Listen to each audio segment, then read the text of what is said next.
যারা মানুষকে কষ্ট দেয়, যারা মানুষের সঙ্গে প্রতারণা করে, যারা মানুষের সঙ্গে কথা দিয়ে কথা রাখে না, এদের ক্ষমাটা আটকে যায়। কবরের সব গুনাহ মাফ হয়ে গেল, এই কষ্ট দেওয়ার গুনাহটা মাফ হয় না। মানুষ যখন মানুষকে কষ্ট দেয়, যে কষ্ট দেনেওয়ালা তার লাইফে 4টা বিপদ আসে। 1 নাম্বার, যে মানুষকে কষ্ট দেয়, যে মানুষের সঙ্গে প্রতারণা করে, যে মানুষকে কথা দিয়ে কথা রাখে না, আমানতের খেয়ানত করে, বিভিন্নভাবে কষ্ট দেয়, তাদের লাইফে 4টা কষ্ট মাস্ট আসে। নাম্বার 1 কষ্ট হচ্ছে এই, তারা মনের প্রশান্তি হারিয়ে ফেলে। মনের প্রশান্তি কোথাও তারা খুঁজে পায় না। মনে রাখবেন, যদি আপনি কাউকে কষ্ট দিয়ে থাকেন, তাহলে আপনার মনের যে সুকুন, যে রাহাত, যে পিস, যে শান্তি, এটা হারিয়ে যাবে। 2 নাম্বার যে বিপদ আছে সেটা হচ্ছে এই, যারা মানুষকে কষ্ট দেয়, তারা তাদের লাইফ থেকে অনেক দামি একটা জিনিস হারায় ফেলে। এটা আমি আমার রিয়েল এক্সপিরিয়েন্স থেকে বলছি, দেখে বলছি, বুঝে বলছি। যারা মানুষকে কষ্ট দেয়, তারা তাদের লাইফের সবচেয়ে মূল্যবান জিনিসটা একটা সার্টেন পিরিয়ড সে হারিয়ে ফেলে।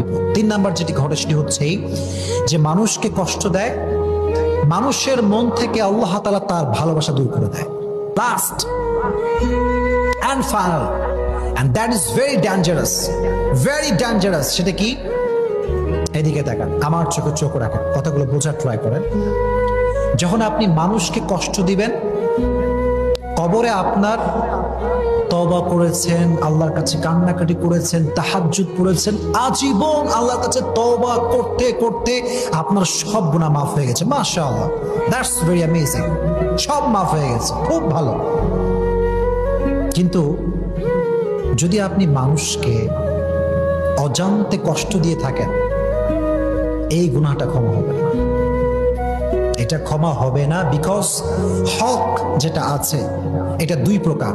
একটা হচ্ছে হকুল্লাহ, একটা আল্লাহর হক, আর একটা হচ্ছে হকুল ইবাদ, বান্দার হক। আল্লাহর হক, নামাজ পড়বেন, পড়েন নাই, তওবা, ক্ষমা করে দিবেন। আপনার আল্লাহর হক, সামর্থ্য হয়েছে হজ করতে হবে, করেন নাই, আল্লাহ ক্ষমা চাই, তওবা করলাম, আল্লাহ আবার করব, আল্লাহ মাফ করে দিবেন। এটা ক্ষমা হতে পারে, বিকজ আর রহমান আর Rahim, he is the most merciful, the most gracious, the most kindful, সবচেয়ে দয়াময়, সবচেয়ে মায়াময় একজন। জবান খুলে বলেন তিনি কে? আল্লাহ। আমরা 2 নাম্বার বিষয় জানতে পারলাম, যতদিন বেঁচে আছি কোনোদিন কাউকে কষ্ট দিয়ে একটা কথাও বলবো না। আমরা সকলেই বলি ইনশাআল্লাহ।